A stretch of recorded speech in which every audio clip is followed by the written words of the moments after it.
இறைவன் உன்னை சில நேரம் தனிமைப்படுத்துவதற்கு காரணம் என்ன என்று நீ என்றைக்காவது யோசித்திருக்கிறாயா? உன்னையும் உன்னை சுற்றியுள்ள துரோகிகளையும் நீ அடையாளம் காணத்தான் என்பதை புரிந்து கொள் என் குழந்தையே. வாழ்க்கையில் உன்னை தாழ்த்துவது உன் எண்ணங்கள்தான். உன்னை மேலோங்க வைப்பதும் உன் எண்ணங்கள்தான்.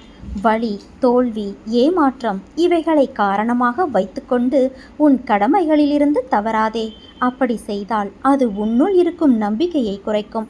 நீ மனதளவில் பயப்படாமல் இருந்தால்தான் தைரியமாக செயல்பட முடியும்.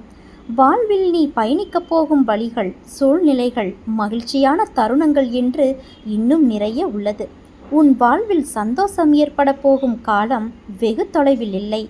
இதுவரை தோற்றதையும் நம்பிக்கை இழந்ததையும் மரண விளிம்புக்கு சென்றதையும் மறந்துவிடு. நான் வாழ தகுதியில்லாதவன் என்று நீயே முடிவு செய்து கொள்ளாதே. முதலில் அந்த எண்ணத்தை தூக்கி எறி குழந்தையே. என் வார்த்தைகள்